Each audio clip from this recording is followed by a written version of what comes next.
Hello students, welcome to my YouTube channel easy solution with me. Students, ਅੱਜ ਅਸੀਂ ਕਰਾਂਗੇ 10ਵੀਂ ਕਲਾਸ ਦੇ ਸਮਾਜਿਕ ਸਿੱਖਿਆ ਦਾ ਭੂਗੋਲ ਦੇ ਪਹਿਲੇ ਪਾਠ ਭਾਰਤ ਇੱਕ ਜਾਣ ਪਹਿਚਾਣ ਦੇ ਪ੍ਰਸ਼ਨ ਉੱਤਰ। ਤਾਂ ਸ਼ੁਰੂ ਕਰਦੇ ਹਾਂ। ਸਭ ਤੋਂ ਪਹਿਲਾਂ ਭਾਰਤ ਦਾ ਆਧੁਨਿਕ ਨਾਂ ਇੰਡੀਆ ਕਿਸ ਧਾਰਨਾ ਤੇ ਆਧਾਰਿਤ ਹੈ? ਇਸ ਦਾ ਉੱਤਰ ਹੈ ਕਿ ਭਾਰਤ ਦਾ ਆਧੁਨਿਕ ਨਾਂ ਇੰਡੀਆ ਸਿੰਧੂ ਨਦੀ ਤੋਂ ਪਿਆ। ਉੱਤਰ ਅੰਗਰੇਜ਼ੀ ਦੇ ਵਿੱਚ ਸਿੰਧੂ ਨੂੰ ਇੰਡਸ ਕਿਹਾ ਜਾਂਦਾ ਹੈ ਤੇ ਇੰਡੀਆ ਜੋ ਸ਼ਬਦ ਹੈ ਉਸੇ ਇੰਡਸ ਦਾ ਵਿਗੜਿਆ ਹੋਇਆ ਰੂਪ ਹੈ। ਧਰਤੀ ਉੱਤੇ ਭਾਰਤ ਦੀ ਕੀ ਸਥਿਤੀ ਹੈ? ਧਰਤੀ ਉੱਤੇ ਭਾਰਤ ਦਾ ਵਿਸਤਾਰ ਉੱਤਰੀ ਅਰਧਗੋਲੇ ਵਿੱਚ ਹੈ। ਦੇਖੋ ਬੇਟਾ, ਇਹ ਹੈ ਅਗਰ ਆਪਣੀ ਧਰਤੀ ਨੂੰ ਦੋ ਭਾਗਾਂ ਦੇ ਵਿੱਚ ਵੰਡ ਰਹੀ ਹੈ। ਭੂਮੱਧ ਰੇਖਾ ਜੋ ਉੱਪਰ ਵਾਲਾ ਭਾਗ ਹੈ, ਉੱਤਰੀ ਭਾਗ, ਇਸ ਨੂੰ ਉੱਤਰੀ ਅਰਧਗੋਲਾ, ਤੇ ਜੋ ਹੇਠਾਂ ਵਾਲਾ ਭਾਗ ਹੈ ਉਸ ਨੂੰ ਦੱਖਣੀ ਅਰਧਗੋਲਾ ਕਿਹਾ ਜਾਂਦਾ ਹੈ। तो जो भारत है वह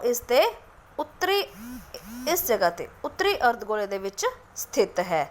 तो भारत की जो स्थिति है वह उत्तरी अर्धगोले विच है, इस जगह ते। ठीक है। उस तो बाद हिंद महासागर विच भारत की की स्थिति है? उत्तर है हिंद महासागर विच भारत की केंद्री स्थिति है। हिंद महासागर विचों लंघण वाले अंतरराष्ट्रीय रस्ते भारत का संपर्क यूरोप और अमरीका, चीन और जापान नाल जोड़ते हैं।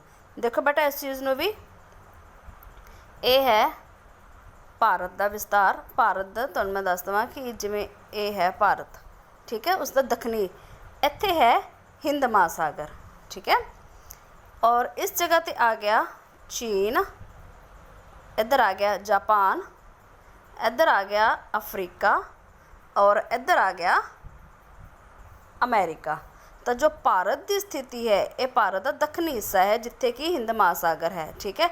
जो भारत की स्थिति है वह है केंद्री स्थिति, जो कि इसनू चीन, जापान, अफ्रीका अते अमरीका दे नाल जोड़दी है। देखो ना, केंद्र दे विच है, विचकार है, तो एक पासे इसदे चीन ते जापान है, तो दूजे पासे इसके अफ्रीका ते अमरीका है।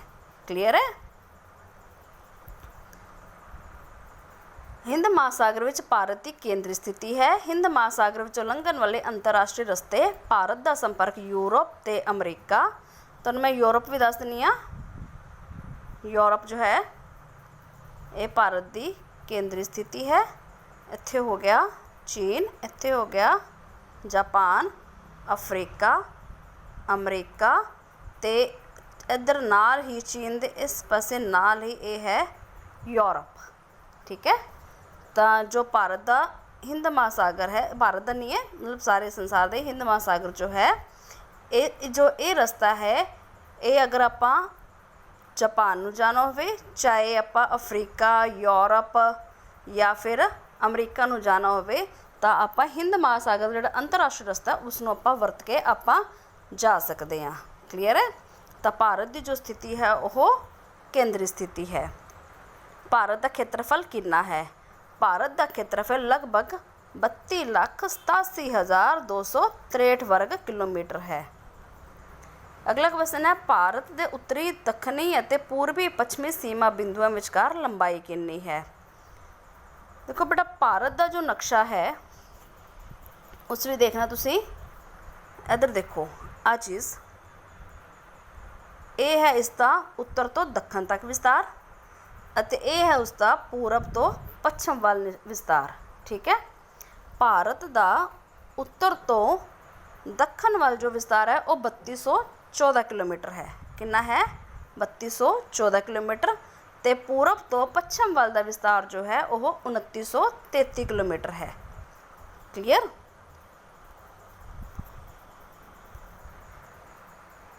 पूरब विच अरुणाचल प्रदेश तो लैके पश्चिमी सीमा रन ऑफ कच्छ तक इसकी लंबाई 2933 किलोमीटर है। देखो, उत्तर विच जो है कश्मीर, तो दक्षिण दे विच कन्याकुमारी। क्लीयर। तो पूरब दे विच अरुणाचल प्रदेश, तो पश्चिम दे विच गुजरात दे विच है रन ऑफ कच्छ। इन्हां दी लंबाई जिहड़ी है 2933 किलोमीटर है। देखो, ये है Jammu Kashmir, Kanyakumari, Arunachal Pradesh, run of Kutch. Clear है। इत्थों दी इत्थे तक 3214 और इत्थों दी इत्थों तक 2933 किलोमीटर। क्लीयर। भारत की थलवर्ती ते तटवर्ती सीमावां कितनियां लंबियां हैं? भारत की थलवर्ती सीमा की लंबाई 15,200 किलोमीटर ते तटवर्ती सीमा की लंबाई 6,083 किलोमीटर है। देखो इसनों भी, यह है उसकी थलवर्ती सीमा जिहड़ी कि जमीन नाल लग रही है, ठीक है, इन्नी। और ये है उसकी तटवर्ती सीमा जो कि समुंदर नाल लग रही है। क्लीयर आई? ठीक। उस तो बाद खेत्रफल पक्षों भारत का संसार विच की स्थान है, इसमें वैसे देखते हैं। देखो ये है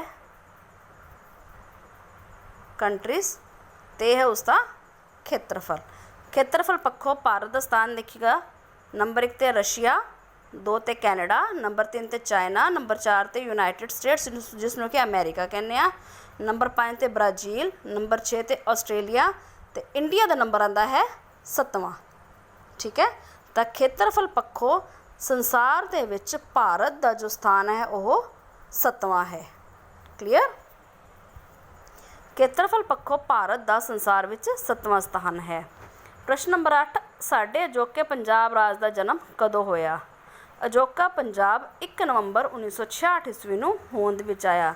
बेटा अजोका पंजाब असीं उसनूं कहने आ जदों पंजाब दा हरियाणा अलग हो, पंजाब तो हरियाणा जो सी जदों अलग होया सी। ते इह घटना होई सी 1 नवंबर 1966 ईस्वी नूं। पंजाब ते हरियाणा दोनों अलग अलग होए सीगे।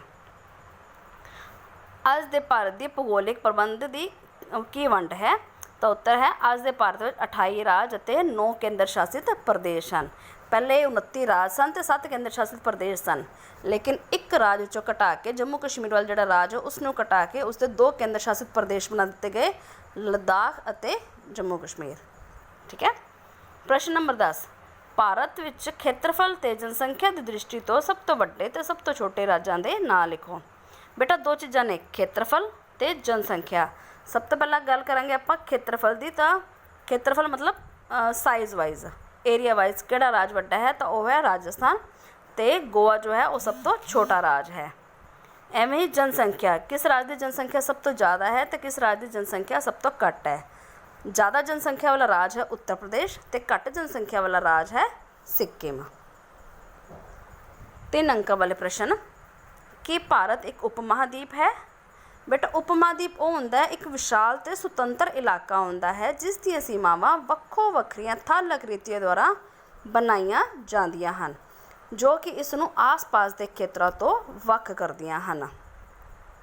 भारत नूं भी उत्तर दिशा विच हिमालय तो पार अगील, कराकोरम, हिंदूकुश ते जास्कर पर्वत श्रेणियां तिब्बत तो अलग करदियां हन। देखो इसनूं उत्तर दे विच जो ये एरिया है ये इसनूं तिब्बत तो अलग करता है। यह है तिब्बत जिहड़ा कि चीन दे विच है, चीन दे नाल। ठीक है। ये इसनूं चीन तो अलग कर रहा है। क्लीयर। उस तो बाद दक्षिणी दिशा वाल पाक जल डमरू ते मनार दी खाड़ी श्रीलंका तो वख करती है। पूर्वी दिशा विच अराकान योमा म्यांमार तो ते पश्चिम दिशा विच विशाल थार मारूथल पाकिस्तान तो वख कर दिंदे हन। देखो ये है म्यांमार, इत्थे है म्यांमार, इत्थे राजस्थान दे विच है विशाल थार मारूथल जिहड़ा कि पाकिस्तान तो इसनूं अलग कर रहा है। ये है खाड़ी जिहड़ी कि श्रीलंका तो पाक जल डमरू है, तो मनार की खाड़ी जिहड़ी कि श्रीलंका तो इसनूं अलग कर रही है। ठीक है। और ये तुहानूं मैं दस दिता सीगा इसनूं तिब्बत तो अलग करता है हिमालय पर्वत। इस दे बावजूद भी, इन्ना होने के बावजूद भी मौजूदा भारत नूं असीं उपमहाद्वीप नहीं आख सकते। सिर्फ वर्तमान भारत, उपमहाद्वीप च किहड़े कंट्रीज आंदियां ने, कल्ला भारत नहीं है। इस विच भारत दे नाल नाल नेपाल, भूटान ते बांग्लादेश। देखो ये है नेपाल, ये है भूटान ते ये है बांग्लादेश। ठीक है। ਇਹ ਤਿੰਨੋਂ ਹੀ ਨਾਲ ਵਿੱਚ ਜੁੜ ਕੇ ਫਿਰ ਇਹ ਉਪਮਹਾਦੀਪ ਦਾ ਨਿਰਮਾਣ ਹੁੰਦਾ ਹੈ। ਭਾਰਤੀ ਸੱਭਿਆਚਾਰ ਵਿੱਚ ਕਿਸ ਤਰ੍ਹਾਂ ਦੀਆਂ ਅਨੇਕਤਾਵਾਂ ਮਿਲਦੀਆਂ ਹਨ? ਭਾਰਤ ਵਿੱਚ ਵੱਖ-ਵੱਖ ਇਲਾਕੇ ਵਿੱਚ ਵੱਖੋ ਵੱਖਰੀਆਂ ਜਾਤੀਆਂ ਅਤੇ ਵੱਖ-ਵੱਖ ਤਰ੍ਹਾਂ ਦੇ ਲੋਕ ਰਹਿੰਦੇ ਹਨ। ਇਸ ਕਰਕੇ ਲੋਕਾਂ ਦੀ ਬੋਲੀ, ਰਹਿਣ ਸਹਿਣ, ਪਹਿਰਾਵਾ, ਖਾਣ ਪੀਣ ਦੀਆਂ ਆਦਤਾਂ, ਘਰ ਦੀ ਬਣਤਰ, ਲੋਕ ਗੀਤ, ਲੋਕ ਨਾਚ, ਮੇਲੇ, ਤਿਉਹਾਰ ਅਤੇ ਰੀਤੀ ਰਿਵਾਜ ਆਦਿ ਸਭ ਇਹਨਾਂ ਵਿੱਚ ਸਪਸ਼ਟ ਭਿੰਨਤਾ ਮਿਲਦੀ ਹੈ। ਸਾਡੇ ਦੇਸ਼ ਅੰਦਰ ਲਗਭਗ 187 ਭਾਸ਼ਾਵਾਂ ਪਾਈਆਂ ਜਾਂਦੀਆਂ ਹਨ, ਜਿਨ੍ਹਾਂ 'ਚੋਂ ਸਿਰਫ 23 ਭਾਸ਼ਾ, ਦੇਖੋ ਟੋਟਲ ਹੈਗੇ ਨੇ 187 ਭਾਸ਼ਾਵਾਂ ਬੋਲੀ ਜਾਂਦੀਆਂ ਨੇ। ਛੋਟੇ ਮੋਟੇ ਜਿਵੇਂ ਇਲਾਕਿਆਂ ਦੇ ਵਿੱਚ ਸਾਰੀਆਂ ਟੋਟਲ ਭਾਸ਼ਾਵਾਂ ਮਿਲਾ ਕੇ 187 ਹੈ, ਲੇਕਿਨ 23 ਭਾਸ਼ਾਵਾਂ ਅਜਿਹੀਆਂ ਹਨ ਜਿਹੜੀਆਂ ਕਿ ਲਗਭਗ ਪੂਰੇ ਭਾਰਤ ਵਿੱਚ ਬੋਲੀਆਂ ਜਾਂਦੀਆਂ ਹਨ, 97% ਹਿੱਸੇ ਦੇ ਵਿੱਚ। ਭਾਰਤੀ ਸੰਵਿਧਾਨ ਨੇ 22 ਭਾਸ਼ਾਵਾਂ ਨੂੰ ਮਾਨਤਾ ਦਿੱਤੀ ਹੈ। ਦੇਸ਼ ਦੇ ਵੱਖ-ਵੱਖ ਭਾਗਾਂ ਵਿੱਚ ਵੱਖ-ਵੱਖ ਲੋਕ ਵਿਕਸਿਤ ਹੋਏ ਹਨ। ਪ੍ਰਸ਼ਨ ਨੰਬਰ 3, ਭਾਰਤੀ ਭਾਸ਼ਾਵਾਂ ਤੇ ਲੋਕ ਕਲਾਵਾਂ ਦੀ ਦੇਸ਼ ਦੀ ਏਕਤਾ ਤੇ ਅਕਪੂਰਤਾ ਨੂੰ ਕੀ ਦੇਣ ਹੈ? ਦੋ ਚੀਜ਼ਾਂ ਨੇ, ਇੱਕ ਤਾਂ ਭਾਸ਼ਾਵਾਂ, ਇੱਕ ਲੋਕ ਕਲਾਵਾਂ। ਪਹਿਲਾਂ ਆਪਾਂ ਗੱਲ ਕਰਦੇ ਹਾਂ ਭਾਸ਼ਾ ਦੇ ਖੇਤਰ ਵਿੱਚ। ਦੇਸ਼ ਦੀ ਏਕਤਾ ਨੂੰ ਬਣਾਏ ਰੱਖਣ ਲਈ ਭਾਰਤ ਦੀਆਂ ਭਾਸ਼ਾਵਾਂ ਨੇ ਵੱਡਮੁੱਲਾ ਯੋਗਦਾਨ ਦਿੱਤਾ ਹੈ। ਸੰਸਕ੍ਰਿਤ ਭਾਸ਼ਾ, ਬੇਟਾ ਸੰਸਕ੍ਰਿਤ ਭਾਸ਼ਾ ਨੂੰ ਸਾਰੀਆਂ ਭਾਸ਼ਾਵਾਂ ਦੀ ਮਾਂ ਕਿਹਾ ਜਾਂਦਾ ਹੈ। ਸੰਸਕ੍ਰਿਤ ਭਾਸ਼ਾ ਨੇ ਵੇਦਾਂ ਅਤੇ ਪ੍ਰਾਚੀਨ ਗ੍ਰੰਥਾਂ ਦਾ ਪ੍ਰਸਾਰ ਸਮੁੱਚੇ ਭਾਰਤ ਵਿੱਚ ਕੀਤਾ। ਉਸਨੇ ਕਸ਼ਮੀਰ ਤੋਂ ਲੈ ਕੇ ਸ਼੍ਰੀਲੰਕਾ ਤੱਕ ਅਤੇ ਰਾਜਸਥਾਨ ਤੋਂ ਲੈ ਕੇ ਮਣੀਪੁਰ ਤੱਕ ਇਕਰੂਪਤਾ ਸਥਾਪਿਤ ਕੀਤੀ, ਕਿਉਂਕਿ ਸੰਸਕ੍ਰਿਤ ਭਾਸ਼ਾ ਅਜਿਹੀ ਭਾਸ਼ਾ ਸੀਗੀ ਕਿ ਜਿਹੜੀ ਪੂਰੇ ਭਾਰਤ ਦੇ ਵਿੱਚ ਹੀ ਬੋਲੀ ਜਾਂਦੀ ਸੀ। ਅੱਜ ਦੀਆਂ ਪ੍ਰਾਦੇਸ਼ਿਕ ਭਾਸ਼ਾਵਾਂ ਦਾ ਮੂਲ ਆਧਾਰ ਵੀ ਸੰਸਕ੍ਰਿਤ ਹੈ। ਕਈ ਸ਼ਬਦ ਹਨ ਜਿਹੜੇ ਕਿ ਸੰਸਕ੍ਰਿਤ ਭਾਸ਼ਾਵਾਂ ਤੋਂ ਲਏ ਗਏ ਹਨ, ਜਿਨ੍ਹਾਂ ਕਾਰਨ ਇਹਨਾਂ ਸਭਨਾਂ ਭਾਸ਼ਾਵਾਂ ਵਿੱਚ ਇਕਰੂਪਤਾ ਪੈਦਾ ਹੋ ਗਈ ਹੈ। ਕੁਝ ਸ਼ਬਦ ਜਿਹੜੇ ਹੈਗੇ ਨੇ ਸੰਸਕ੍ਰਿਤ ਦੇ, ਉਹ ਹਿੰਦੀ 'ਚ ਵੀ ਬੋਲੇ ਜਾਂਦੇ ਹਨ, ਪੰਜਾਬੀ 'ਚ ਵੀ, ਉਰਦੂ ਵਿੱਚ ਵੀ, ਹੋਰ ਵੀ ਕਈ ਤਰ੍ਹਾਂ ਦੀਆਂ ਭਾਸ਼ਾਵਾਂ ਦੇ ਵਿੱਚ। ਫਾਰਸੀ ਅਤੇ ਸੰਸਕ੍ਰਿਤ ਦੇ ਸੁਮੇਲ ਨਾਲ ਨਵੀਂ ਜਨਮੀ ਭਾਸ਼ਾ ਉਰਦੂ ਭਾਸ਼ਾ ਨੇ ਵੀ ਰਾਜਕਾਲ ਦੀ ਭਾਸ਼ਾ ਬਣ ਕੇ ਦੇਸ਼ ਦੇ ਅੱਡ-ਅੱਡ ਲੋਕਾਂ ਨੂੰ ਏਕਤਾ ਦੇ ਸੂਤਰ ਵਿੱਚ ਪਿਰੋਇਆ। ਅੱਜ ਦੇਸ਼ ਵਿੱਚ ਅੰਗਰੇਜ਼ੀ ਅਤੇ ਹਿੰਦੀ ਨੇ ਵੀ ਦੇਸ਼ ਨੂੰ ਇੱਕ ਸੂਤਰ ਵਿੱਚ ਪਿਰੋ ਦਿੱਤਾ ਹੈ। ਹਿੰਦੀ ਸਾਡੀ ਨੈਸ਼ਨਲ ਭਾਸ਼ਾ ਹੋ ਗਈ ਅਤੇ ਇੰਗਲਿਸ਼ ਸਾਡੀ ਜਿਹੜੀ ਹੈ ਇੰਟਰਨੈਸ਼ਨਲ ਭਾਸ਼ਾ ਹੋ ਗਈ। ਦੂਜਾ ਹੈ ਲੋਕ ਕਲਾਵਾਂ ਦੇ ਖੇਤਰ ਵਿੱਚ। ਮਾਨਸੂਨ ਸੰਬੰਧੀ ਲੋਕ ਗੀਤਾਂ ਵਿੱਚ ਵੀ ਪੂਰੀ ਸਮਾਨਤਾ ਹੈ। ਪੰਜਾਬ ਦੀਆਂ ਤੀਆਂ, ਦੇਖੋ ਜੂਨ ਦੇ ਮਹੀਨੇ 'ਚ ਜੂਨ ਦੇ ਮਹੀਨੇ ਵਿੱਚ ਜਦੋਂ ਤੀਆਂ ਹੁੰਦੀਆਂ ਹਨ, ਸਾਵਣ ਦਾ ਮਹੀਨਾ ਜਿਹੜਾ ਹੁੰਦਾ ਹੈ ਉਹ ਵਾਲਾ, ਹਰਿਆਣੇ ਦਾ ਸਾਵਣ, ਭੋਜਪੁਰ ਦੀ ਕਜਰੀ, ਬ੍ਰਿਜ ਦਾ ਮਲਹਾਰ, ਇਹਨਾਂ ਸਾਰਿਆਂ ਵਿੱਚ ਸਮਾਨਤਾ ਹੈ, ਕਿਉਂਕਿ ਇਹ ਸਾਰਾ ਹੀ ਜਿਹੜੇ ਇਹ ਹਨ ਇਹ ਔਰਤਾਂ ਨਾਲ ਸੰਬੰਧਿਤ ਹਨ। ਇਹ ਤਿਉਹਾਰ ਔਰਤਾਂ ਨਾਲ ਸੰਬੰਧਿਤ ਹਨ, ਮੌਸਮ ਦੇ ਪਰਿਵਰਤਨ ਨਾਲ ਸੰਬੰਧਿਤ ਹਨ। ਵੱਖੋ ਵੱਖਰੇ ਮੌਕਿਆਂ 'ਤੇ ਵੀਰ ਰਸ ਭਰੀਆਂ ਲੋਕ ਕਥਾਵਾਂ, ਲੋਕ ਨਾਚ, ਸੰਗੀਤ ਅਤੇ ਨਾਟਕਾਂ ਆਦਿ ਨੂੰ ਦਿਖਾ ਕੇ ਵੀ ਏਕਤਾ ਸਥਾਪਿਤ ਕੀਤੀ ਗਈ ਹੈ। ਕੁਐਸਚਨ ਨੰਬਰ 4, ਭਾਰਤ ਦੀ ਖੇਤਰੀ ਭਿੰਨਤਾ ਨੂੰ ਕਿਸ ਦੋ ਤੱਥਾਂ ਨਾਲ ਸਮਝਾਓ। ਠੀਕ ਹੈ, ਉੱਤਰ ਉਸਦਾ ਹੈ ਭਾਰਤ ਦੀ ਖੇਤਰੀ ਭਿੰਨਤਾ ਦੇ ਦੋ ਤੱਥ ਇਸ ਤਰ੍ਹਾਂ ਹਨ। ਪਹਿਲਾ ਹੈ ਵਿਸ਼ਾਲ ਖੇਤਰ। ਭਾਰਤ ਦਾ ਪੂਰਬੀ, ਪੱਛਮੀ ਅਤੇ ਉੱਤਰੀ ਦੱਖਣੀ ਵਿਸਤਾਰ ਵਧੇਰੇ ਹੋਣ ਕਰਕੇ ਇੱਥੇ ਵਧੇਰੇ ਭਿੰਨਤਾ ਪਾਈ ਜਾਂਦੀ ਹੈ। ਆਪਣੇ ਵਿਸ਼ਾਲ ਭੂਗੋਲਿਕ ਖੇਤਰ ਦੇ ਕਾਰਨ ਇਸ ਨੂੰ ਉਪਮਹਾਦੀਪ ਦਾ ਦਰਜਾ ਹਾਸਲ ਹੈ। ਆਪਾਂ ਉਪਮਹਾਦੀਪ ਕਰ ਲਿਆ ਹੋਇਆ ਕਿ ਜਿਸ ਵਿੱਚ ਨੇਪਾਲ, ਭੂਟਾਨ ਅਤੇ ਬੰਗਲਾਦੇਸ਼ ਵੀ ਆਉਂਦੇ ਹਨ। ਇੱਥੇ ਕੁਦਰਤੀ ਅਤੇ ਮਾਨਵੀ ਤੱਥਾਂ ਵਿੱਚ ਵੱਖਰੇਪਨ ਦਾ ਪਾਇਆ ਜਾਣਾ ਸੁਭਾਵਿਕ ਹੈ। ਦੂਜਾ ਇਸ ਦਾ ਪੁਆਇੰਟ ਆਉਂਦਾ ਹੈ ਧਰਾਤਲ। ਦੇਸ਼ ਵਿੱਚ ਜਿੱਥੇ ਅਰਾਵਲੀ ਵਰਗਾ ਪ੍ਰਾਚੀਨ ਪਰਬਤ ਹੈ, ਪ੍ਰਾਚੀਨ ਮਤਲਬ ਪੁਰਾਣਾ, ਉੱਥੇ ਹਿਮਾਲਿਆ ਵਰਗੇ ਨਵੇਂ ਪਰਬਤ ਵੀ ਹਨ। ਇਸ ਦੇ ਦੱਖਣ ਵਿੱਚ ਸਥਿਤ ਅਤੇ ਸਖਤ ਅਤੇ ਪੁਰਾਤਨ ਚੱਟਾਨਾਂ ਨਾਲ ਬਣੇ ਪ੍ਰਾਇਦੀਪੀ ਪਠਾਰ ਹਨ। ਇਸ ਤਰ੍ਹਾਂ ਹਿਮਾਲਿਆ ਅਤੇ ਪ੍ਰਾਇਦੀਪ ਵਿਚਕਾਰ ਵਿਸ਼ਾਲ ਉਪਜਾਊ ਮੈਦਾਨ ਵੀ ਪਾਏ ਜਾਂਦੇ ਹਨ। ਕੁਐਸਚਨ ਨੰਬਰ 5, ਭਾਰਤ ਦੀਆਂ ਅਨੇਕਤਾਵਾਂ ਵਿੱਚ ਏਕਤਾ ਨੂੰ ਦੋ ਤੱਥਾਂ ਨਾਲ ਸਪਸ਼ਟ ਕਰੋ। ਭਾਰਤ ਵਿੱਚ ਕਈ ਆਧਾਰਾਂ 'ਤੇ ਅਨੇਕਤਾਵਾਂ ਵਿੱਚ ਵੀ ਏਕਤਾ ਦਿਖਾਈ ਦਿੰਦੀ ਹੈ। ਹੇਠ ਲਿਖੇ ਦੋ ਤੱਥਾਂ ਦੇ ਆਧਾਰ ਉੱਤੇ ਅਸੀਂ ਇਹ ਆਖ ਸਕਦੇ ਹਾਂ ਕਿ ਭਾਰਤ ਦੀਆਂ ਅਨੇਕਤਾਵਾਂ ਵਿੱਚ ਏਕਤਾ ਪਾਈ ਜਾਂਦੀ ਹੈ। ਸਭ ਤੋਂ ਪਹਿਲਾਂ ਹੈ ਮਾਨਸੂਨੀ ਰੁੱਤ। ਧਰਾਤਲੀ ਸਰੂਪ ਦੇ ਵਿੱਚ ਭਾਰਤ ਦੇ ਬਹੁਤ ਭਿੰਨਤਾ ਹੈ। ਜੇ ਦੇਸ਼ ਦੇ ਉੱਤਰ ਵਿੱਚ ਹਿਮਾਲਿਆ ਪਰਬਤ ਹੈ ਤਾਂ ਦੱਖਣ ਵਿੱਚ ਪ੍ਰਾਇਦੀਪੀ ਪਠਾਰ ਹੈ, ਜੋ ਉੱਤਰ ਦੇ ਵਿਸ਼ਾਲ ਮੈਦਾਨ ਦੀ ਭਿੰਨਤਾ ਨੂੰ ਗਹਿਰਾ ਕਰਦੇ ਹਨ। ਦੇਖੋ ਉੱਤਰ ਦੇ ਵਿੱਚ ਪਹਾੜ ਹੋ ਗਏ, ਨਾਲ ਮੈਦਾਨ ਵੀ ਹੋ ਗਏ, ਅਤੇ ਦੱਖਣ ਦੇ ਵਿੱਚ ਪਠਾਰ ਹੋ ਗਏ। ਪਠਾਰ ਇੱਕ ਮੇਜ਼ਨੁਮਾ ਆਕ੍ਰਿਤੀ ਹੁੰਦੀ ਹੈ ਜਿਹੜੀ ਕਿ ਆਪਣੀ ਆਸ-ਪਾਸ ਦੀ ਜ਼ਮੀਨ ਨਾਲੋਂ ਥੋੜ੍ਹਾ ਉੱਚਾ ਹੁੰਦਾ ਹੈ। ਠੀਕ ਹੈ, ਇਹਨਾਂ ਭਿੰਨਤਾਵਾਂ ਦੇ ਬਾਵਜੂਦ ਮਾਨਸੂਨ ਪੌਣਾ ਦੇਸ਼ ਨੂੰ ਏਕਤਾ ਪ੍ਰਦਾਨ ਕਰਦੀਆਂ ਹਨ ਅਤੇ ਦੇਸ਼ ਵਿੱਚ ਜ਼ਿਆਦਾਤਰ ਵਰਖਾ ਜੋ ਹੈ ਇਹਨਾਂ ਮਾਨਸੂਨ ਪੌਣਾ ਰਾਹੀਂ ਹੁੰਦੀ ਹੈ। ਅਗਲਾ ਹੈ ਭਾਸ਼ਾ। ਭਾਸ਼ਾ ਬਾਰੇ ਆਪਾਂ ਪਹਿਲਾਂ ਵੀ ਪੜ੍ਹ ਚੁੱਕੇ ਹਾਂ ਕਿ 187 ਭਾਸ਼ਾਵਾਂ ਬੋਲੀਆਂ ਜਾਂਦੀਆਂ ਹਨ। ਦੇਸ਼ ਦੇ 97% ਹਿੱਸੇ ਉੱਤੇ 23 ਭਾਸ਼ਾਵਾਂ ਦਾ ਵਧੇਰੇ ਮਹੱਤਵ ਹੈ, ਲੇਕਿਨ ਮਾਨਤਾ ਮਿਲੀ ਹੋਈ ਹੈ ਸਿਰਫ 22 ਭਾਸ਼ਾਵਾਂ ਨੂੰ। ਇੰਨਾ ਹੋਣ ਉੱਤੇ ਵੀ ਸੰਸਕ੍ਰਿਤ ਭਾਸ਼ਾ ਨੇ ਸਮੁੱਚੇ ਭਾਰਤ ਦੇ ਲੋਕਾਂ ਨੂੰ ਇੱਕ ਸੂਤਰ ਵਿੱਚ ਪਿਰੋਇਆ ਹੈ। ਅੰਗਰੇਜ਼ੀ ਸੰਪਰਕ ਭਾਸ਼ਾ ਦੇ ਰੂਪ ਵਿੱਚ ਅਤੇ ਹਿੰਦੀ ਰਾਸ਼ਟਰ ਭਾਸ਼ਾ ਦੇ ਰੂਪ ਵਿੱਚ ਦੇਸ਼ ਨੂੰ ਏਕਤਾ ਪ੍ਰਦਾਨ ਕਰਦੀ ਹੈ। ਪ੍ਰਸ਼ਨ ਨੰਬਰ 6, ਦੇਸ਼ ਦੀ ਕੁਦਰਤੀ ਭਿੰਨਤਾ ਨੇ ਸੱਭਿਆਚਾਰਕ ਭਿੰਨਤਾ ਪੈਦਾ ਕਰਨ ਵਿੱਚ ਕੀ ਯੋਗਦਾਨ ਦਿੱਤਾ ਹੈ? ਕੁਦਰਤੀ ਭਿੰਨਤਾ ਮਤਲਬ ਜੋ ਨੈਚੁਰਲ ਹੈ, ਇਨਸਾਨ ਨੇ ਭਿੰਨਤਾ ਨਹੀਂ ਕੀਤੀ। ਭਾਰਤ ਇੱਕ ਵਿਸ਼ਾਲ ਦੇਸ਼ ਹੈ, ਇਸ ਵਿਸ਼ਾਲਤਾ ਕਾਰਨ ਸਾਡੇ ਦੇਸ਼ ਵਿੱਚ ਕਈ ਤਰ੍ਹਾਂ ਦੀਆਂ ਕੁਦਰਤੀ ਭਿੰਨਤਾਵਾਂ ਹਨ ਜੋ ਕਿ ਕੁਦਰਤ ਵੱਲੋਂ ਬਣਾਈਆਂ ਗਈਆਂ ਹਨ।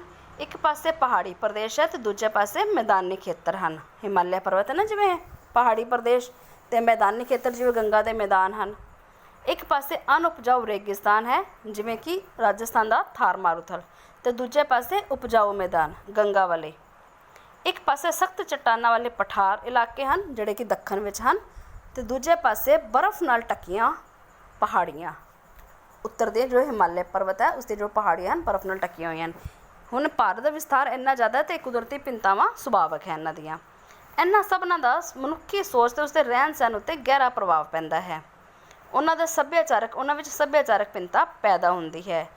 ਪਹਾੜੀ ਪ੍ਰਦੇਸ਼ਾਂ ਦੇ ਲੋਕਾਂ ਦਾ ਖਾਣ ਪੀਣ ਅਤੇ ਰਹਿਣ ਸਹਿਣ ਮੈਦਾਨੀ ਇਲਾਕੇ ਦੇ ਲੋਕਾਂ ਤੋਂ ਭਿੰਨ ਹੁੰਦਾ ਹੈ। ਪ੍ਰਾਇਦੀਪੀ ਪਠਾਰ ਦੇ ਲੋਕ ਮਿਹਨਤੀ ਹੁੰਦੇ ਹਨ ਕਿਉਂਕਿ ਉਹਨਾਂ ਨੂੰ ਸਖਤ ਹਾਲਤਾਂ ਵਿੱਚ ਕੰਮ ਕਰਨਾ ਪੈਂਦਾ ਹੈ। ਮੈਦਾਨੀ ਭਾਗ ਦੇ ਲੋਕਾਂ ਨੂੰ ਘੱਟ ਮਿਹਨਤ ਨਾਲੋਂ ਵਧੇਰੇ ਲਾਭ ਹੋ ਜਾਂਦਾ ਹੈ। ਦੇਖੋ ਜਿਹੜੇ ਪਠਾਰ ਉੱਥੇ ਜ਼ਮੀਨ ਸਖਤ ਹੁੰਦੀ ਹੈ, ਖੇਤੀਬਾੜੀ ਕਰਨੀ ਮੁਸ਼ਕਿਲ ਹੁੰਦੀ ਹੈ, ਜਦਕਿ ਮੈਦਾਨੀ ਭਾਗਾਂ ਦੇ ਵਿੱਚ ਖੇਤੀਬਾੜੀ ਕਰਨੀ ਸੌਖੀ ਹੋ ਜਾਂਦੀ ਹੈ ਕਿਉਂਕਿ ਜੋ ਜ਼ਮੀਨ ਹੈ ਉਹ ਜ਼ਿਆਦਾ ਪਥਰੀਲੀ ਨਹੀਂ ਹੁੰਦੀ, ਸੌਫਟ ਹੁੰਦੀ ਹੈ। ਉੱਥੋਂ ਦੇ ਲੋਕਾਂ ਦਾ ਜੀਵਨ ਪੱਧਰ ਵੀ ਉੱਚਾ ਹੁੰਦਾ ਹੈ। ਕੁਐਸਚਨ ਨੰਬਰ 7 ਬਹੁਤ ਇੰਪੋਰਟੈਂਟ ਕੁਐਸਚਨ ਹੈ ਕਿ ਜਦੋਂ ਅਰੁਣਾਚਲ ਪ੍ਰਦੇਸ਼ ਤੋਂ ਸੂਰਜ ਨਿਕਲ ਰਿਹਾ ਹੁੰਦਾ ਹੈ ਤਾਂ ਗੁਜਰਾਤ ਵਿੱਚ ਅਜੇ ਰਾਤ ਹੁੰਦੀ ਹੈ, ਵਿਆਖਿਆ ਕਰੋ। ਬੇਟਾ ਅਰੁਣਾਚਲ ਪ੍ਰਦੇਸ਼ ਤੋਂ ਗੁਜਰਾਤ ਤੱਕ ਦੀ ਦੂਰੀ ਜਿਹੜੀ ਹੈ 2933 ਕਿਲੋਮੀਟਰ ਹੈ। ਤੁਹਾਨੂੰ ਦਿਖਾ ਰਹੀ ਹਾਂ ਮੈਂ। ਇਹ ਹੈ ਅਰੁਣਾਚਲ ਪ੍ਰਦੇਸ਼, ਠੀਕ ਹੈ, ਔਰ ਇਹ ਹੈ ਗੁਜਰਾਤ, ਔਰ ਇੱਥੋਂ ਦੀ ਜੋ ਦੂਰੀ ਹੈ ਉਹ ਹੈ 2933 ਕਿਲੋਮੀਟਰ, ਠੀਕ ਹੈ, 2933 ਕਿਲੋਮੀਟਰ। ਸੂਰਜ ਜੋ ਹੈ ਉਹ ਪੂਰਬ 'ਚੋਂ ਨਿਕਲਦਾ ਹੈ ਤਾਂ ਸਭ ਤੋਂ ਪਹਿਲਾਂ ਜਿਹੜੀ ਕਿਰਨਾਂ ਹੈ ਉਹ ਪੂਰਬ ਵੱਲ ਨੂੰ ਪੈਂਦੀਆਂ ਹਨ, ਔਰ ਜੋ ਦੂਰੀ ਹੈ ਉਹ 2933 ਕਿਲੋਮੀਟਰ ਦੀ ਹੈ। ਤਾਂ ਲਗਭਗ ਜੋ ਹੈ ਇੱਧਰ ਤੁਹਾਨੂੰ ਦਿਖਾਉਂਦੀ ਹਾਂ ਮੈਂ,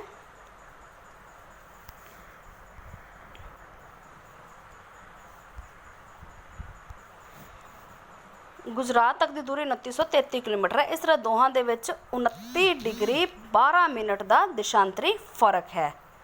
29 ਡਿਗਰੀ 12 ਮਿੰਟ ਦਾ ਦਿਸ਼ਾਂਤਰੀ ਫਰਕ। ਇਸ ਕਾਰਨ ਅਰੁਣਾਚਲ ਵਿੱਚ ਨਿਕਲਣ ਵਾਲੇ ਸੂਰਜ ਦਾ ਪ੍ਰਕਾਸ਼ ਉਸ ਵੇਲੇ 2933 ਕਿਲੋਮੀਟਰ ਦੀ ਦੂਰੀ ਹੋਣ ਕਰਕੇ ਗੁਜਰਾਤ ਵਿੱਚ ਦਿਖਾਈ ਨਹੀਂ ਦਿੰਦਾ। ਬੇਟਾ ਇੱਕ ਚੀਜ਼ ਹੈ,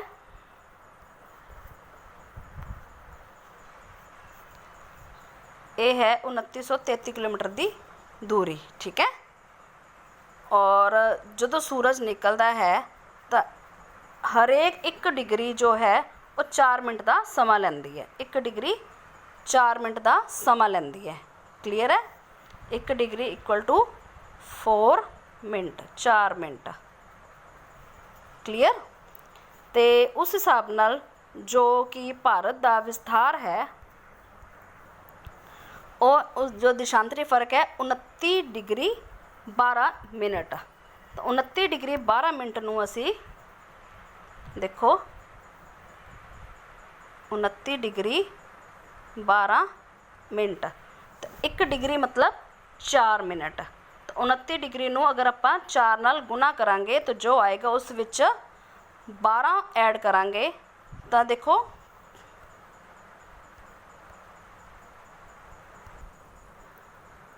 ਦੇਖੋ 29 ਡਿਗਰੀ 12 ਮਿੰਟ ਨੂੰ ਅਗਰ ਆਪਾਂ 4 ਨਾਲ ਗੁਣਾ ਕਰਾਂਗੇ ਤਾਂ ਆਪਣੇ ਕੋਲ ਆਏਗਾ 117 ਮਿੰਟ, ਠੀਕ ਹੈ। ਆਪਾਂ ਟੋਟਲੀ ਕਰ ਦਿੰਦੇ ਹਾਂ। 29 ਡਿਗਰੀ 12 ਮਿੰਟ ਨੂੰ ਅਸੀਂ 4 ਨਾਲ ਗੁਣਾ ਕਰਾਂਗੇ ਤਾਂ ਆਏਗਾ 117 ਮਿੰਟ। ਕਲੀਅਰ ਹੈ? ਤਾਂ ਇਸ ਦਾ ਮਤਲਬ ਹੈ ਕਿ ਜਿਹੜਾ ਸੂਰਜ ਅਰੁਣਾਚਲ ਪ੍ਰਦੇਸ਼ ਦੇ ਵਿੱਚ ਨਿਕਲਿਆ ਹੈ ਜਦੋਂ, ਉਸ ਦੇ 117 ਮਿੰਟ ਬਾਅਦ ਲਗਭਗ 2 ਘੰਟੇ 117 ਮਿੰਟ ਬਾਅਦ ਉਹ ਸੂਰਜ ਜੋ ਹੈ ਉਹ ਗੁਜਰਾਤ ਦੇ ਵਿੱਚ ਦਿਖਾਈ ਦੇਗਾ। ਠੀਕ ਹੈ, ਇਸ ਕਰਕੇ ਜਦੋਂ ਹਾਲੇ ਗੁਜਰਾਤ ਦੇ ਵਿੱਚ ਰਾਤ ਹੁੰਦੀ ਹੈ ਅਰੁਣਾਚਲ ਪ੍ਰਦੇਸ਼ ਦੇ ਵਿੱਚ ਸੂਰਜ ਨਿਕਲ ਰਿਹਾ ਹੁੰਦਾ ਹੈ। उस वक्त 2933 किलोमीटर की दूरी होने कारण गुजरात में दिखाई नहीं देता। 2 घंटे तक गति करती हुई धरती जब सूरज के सामने पहुँचती है तद गुजरात में सूरज का प्रकाश ਹੁੰਦਾ है। इसलिए अरुणाचल प्रदेश में जब सूरज अजे निकल रहा होंदा है तो गुजरात में 2 घंटे रात ही चल रही होंदी, लगभग 117 मिनट का फर्क है। ठीक है बेटा, क्वेश्चन समझ आए हो तो मेरे प्लीज़ इस चैनल नू लाइक कमेंट ਅਤੇ शेयर जरूर करना और हाँ सबसक्राइब करना ना भूलना। जो तुहाडी वीडियो के नीचे रेड कलर का सबसक्राइब लिखा हुआ आ रहा है उसनू क्लिक करके मेरे इस चैनल नू सबसक्राइब जरूर करना। Thank you.